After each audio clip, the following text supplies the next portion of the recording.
নহয় কথাটো যে মই প্ৰথমতে চকীত উঠিছিলোঁ, তাৰপাছত মই টেবুলত উঠিছিলোঁ আৰু টেবুলত উঠাটো মোৰ ক্লাইমেক্স আছিলে, অৰ্থাৎ যেতিয়া মোক ক'লে যে নাই ক'ব নোৱাৰিবা আৰু কংগ্ৰেছৰ বিধায়কজন নুৰুল হুদাই যেতিয়া বেলেগ এটা বিষয়ে কথা কৈ দিলে আৰু যে কথা ক'ব নোৱাৰিবা আৰু, অথচ মই গুৱাহাটীৰ পৰা কি কয় শিৱসাগৰৰ পৰা টোপনি ক্ষতি কৰি গৈছিলোঁ অকল এটাই কথা ক'বলৈ যে আমি বিধানসভাত এটা প্ৰস্তাৱ ল'ব লাগে যে এই তিনিখন জিলাৰ বানপানী সমস্যাটো ৰাষ্ট্ৰীয় দুৰ্যোগ বুলি ঘোষণা কৰাব লাগে।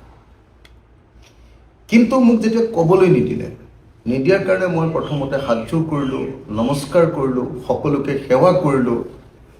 অধ্যক্ষ ডাঙৰীয়া প্ৰথমতে নমস্কাৰ কৰিলোঁ, হাতযোৰ কৰি ক'লোঁ যে মোক দিয়ক, মই এফেক্টেড সমষ্টিৰ মানুহ হয়, নম্বৰ 1। তাৰপিছত মই সংসদীয় পৰিক্ৰমা মন্ত্ৰী পীযুষ হাজৰিকাক হাতযোৰ কৰিলোঁ, জীৱনত মই কেতিয়াও হাতযোৰ কৰা মানুহ নহয়।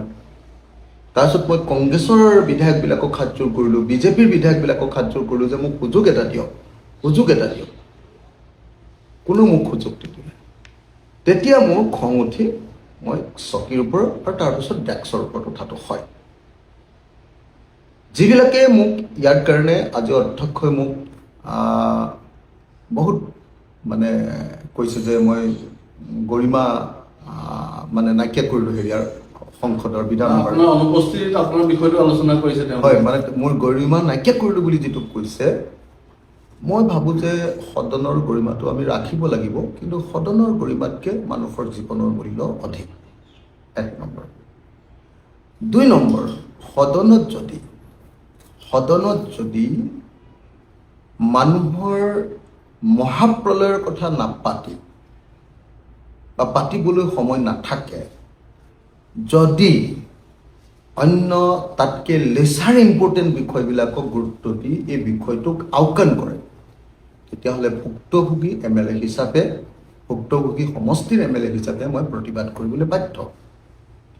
আৰু মই ভাবোঁ যে যি মানুহে এবাৰ বানপানীত পৰিছে, নিজৰ ঘৰৰ সকলো লাম লাগতো ধ্বংস হৈ গৈছে, যি মানুহে ৰাস্তাৰ কাষত বা কেম্পত মহৰ কামোৰ খায়, ঘৰৰ পৰা ওলাই গৈ আশ্ৰয় শিবিৰ বা ৰাস্তাত শুবলগীয়া হৈছে বা থিয় হৈ থাকি মহৰ কামোৰ খাবলগীয়া হৈছে, টোপনি ক্ষতি কৰিবলগীয়া হৈছে আৰু নিজৰ সৰ্বস্ব হেৰুৱাৰ কাৰণে গোটেই পৰিয়ালটোৰ কান্দোনৰ মাজত থাকিবলগীয়া হৈছে বা কোনোবাই বোকাৰ মাজত থাকিবলগীয়া হৈছে, কোনোবাই নিজৰ সন্মুখত মৃতদেহ দেখিছে, নিজৰ সন্মুখত গৰু বা জীৱ জন্তুৰ মৃত্যু দেখিছে, নিজৰ সন্মুখত মানুহৰ অত্যাচাৰ, মানুহৰ একদম অৱস্থা বেয়াটো দেখিছে।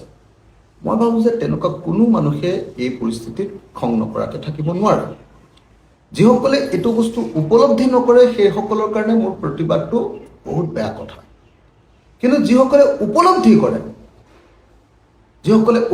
কৰে তেওঁলোকে বুজি পাব যে মই প্ৰতিবাদ কৰাটো এটা স্বাভাৱিক ঘটনা আছিল।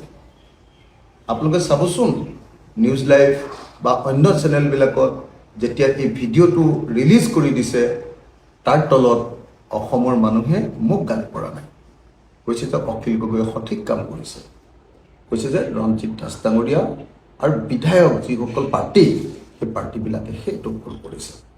গতিকে মই ভাবোঁ যে মোৰ ফাঁচি হ'লেও মোৰ উপায় নাই, মই কৰিছোঁ। হয়, মইতো কৰিছোঁ, মই টেবুলত উঠিছোঁ, মই চকীত উঠিছোঁ, মই প্ৰতিবাদ কৰিছোঁ।